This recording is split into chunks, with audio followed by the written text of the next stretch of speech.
There's not a single person, if you call yourself remotely interested in Detroit sports, who doesn't want them to make the playoffs. I can't say that about the game I'm thinking about. It would be 2019 Pistons-Knicks. Pistons have to win to make the playoffs. One problem. It was a 50-50 split. The idiot portion of society wanted the Pistons to get in. Those of us who hated the entire Blake thing and knew it would lead them to bad decisions wanted them to lose. See, you can't say that about tonight.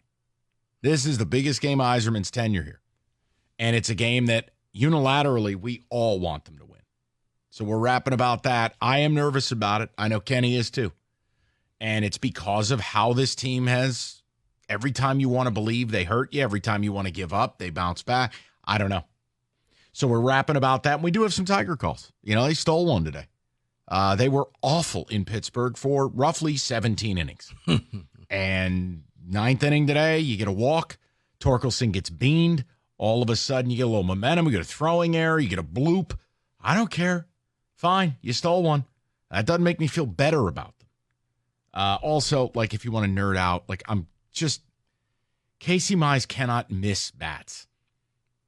He can't. I don't want to hear about how much life and, this is the best splitter I've seen since Auburn. Really? 2 Ks. What do you have in the first game? Like 3 Ks. You're not going to survive like this. So you know what that makes, Mize? That'll make him a 5th starter. That's not what I took you number 1 overall for. So, look, there's time. He's working his way back in. Exactly. I'm not, but, like, I look at things on a case-by-case basis. That's how I am as a baseball fan. Watch game, analyze game, move to next. Let's go to Paul, 97.1. Paulie, what's going on, buddy? Hey, what's going on, Mikey? How are you? I'm good. What's going on? So first of all, I just wanted to give Rico a little crap here. Rico, you're such a weirdo, man, driving all the way to see an eclipse. You know, that's a behavior I would expect out of Stoney. You know, the guy who, guys, I'm sorry, Paul.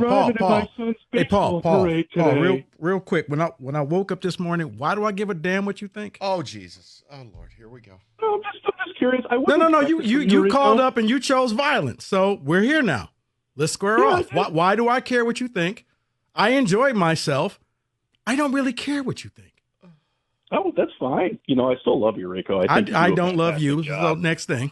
All right. What you got? Yeah, you chose violence. I just would expect that out of Stoney. I'm sorry. You expect what? Right, can we proceed? No. He started this. Okay. You expect what? Because I like stars and astronomy? So that's a bad thing? Because what? Why?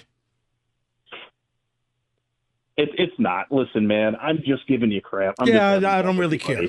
Let's go. Right, you've established that. Yeah, let's move on. Yeah, I'm just having fun with it, buddy. Anyway, so the Tigers, man. I mean, this team isn't any good. I don't think Spencer Torkelson's any good. He's never going to be any good. And Mike, I hate to beat a dead horse here, but I mean, why in the F on a team that, you know, supposedly wants to be better sooner than later, are you drafting a player that is five years away, most likely? You know, first of all, go get Langford. Just draft Langford. Make everybody happy. You know, I hate the Max Clark pick. Second of all, I want to ask you guys both of this question here. How much better would this lineup look with J.D. Martinez, Chapman, and Langford? Oh, night and day. I think you could answer your own question for that, Paul. That's night and day, Paul. I'm with you. Paul, look, I'm with you. And, like, just so I would never have to worry about the Scott Harris apologists, if you had just brought one of them in plus the draft pick, I'm with you. That would have been nice. I know. Look, or if you would have went Chapman and Martinez, right? You still would have been okay. But I think when you make, Paul, I think the point that really irked me was you draft Max Clark. All right, I disagree with it, but fine. They have different ideas, different designs. Maybe the kid is up by September of 25. I don't, whatever. But, Paul, when you do that and then you double down and the only acquisitions you have while being $60 million under league average in payroll is a Mark Canha who, well, he's hitting. Right. Are you telling me that a playoff team will have Mark Canha as their best player? Like, that was my issue. No. And here's the other thing, Mike, is why am I looking at Matt Vierling at leadoff Andy Ibanez in the 2-hole. This organization, this team, it's just so exhausting, man. I know. It's been a freaking decade. And you know what? I am so tired of these fans here. Everybody's going limp. Oh, you can do whatever you want, Scott. It's fine. Well, you heard, did you hear? To go to the ballpark to have fun. Paul, did you hear what Scott Harris said to Chris Russo on High Heat? Yeah, you know, Mike, I damn near threw my phone at the TV. I was so upset at that. I'm so punting tired this of season. this. It's Paul, it's crazy. I'm so tired of this. It's crazy to Rico and I, because you're right. It's been a decade. And it's not like they went 50 and 110 last year. They were 78 and 84. They finished second in the division.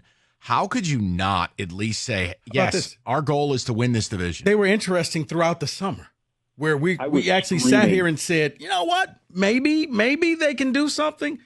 You want to follow that up. You want to go get some bats. The division didn't get any better. You could win this thing, and you just chose, we're going to stick with the young guys, and we don't have that right to feel that way yet. Then I don't know when you ever get that. I was screaming the entire offseason, please go get an effing bat. Because you know what I would rather do than watch this Tigers offense? Watch paint dry. Yeah, it's tough. I mean, look at watch 17 of the 18 innings. I mean, you can say what you want about the ninth. Closers are going to have off days. They're going to melt down. You're going to be able to steal one. I'm not mad about it. But, Paul, it's not like they hit a 3-run bomb to walk this puppy off. I mean, it was a bloop, a throwing error, a hit batter. Hey, I'll take it. But I'm with you, Paul. You can't sell me that this is going to be how they're going to win games. You can't.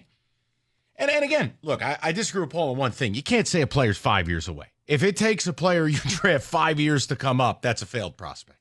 I don't want to put that on Clark. My whole thing is, if Max Clark is the most advanced high school outfield, I mean, the best hope would be like late 25. But the fact that they took him, now he has expectations, whether he's deserving it or not.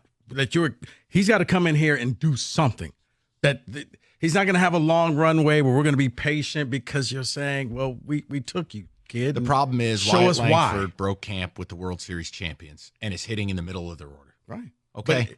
But they're going to be forever tied together. Yep. Fair or unfair. So when he finally makes it to the big league, okay, here's your chance. And you can't, give me a little bit of time. You don't have it. You're not getting that luxury. Right.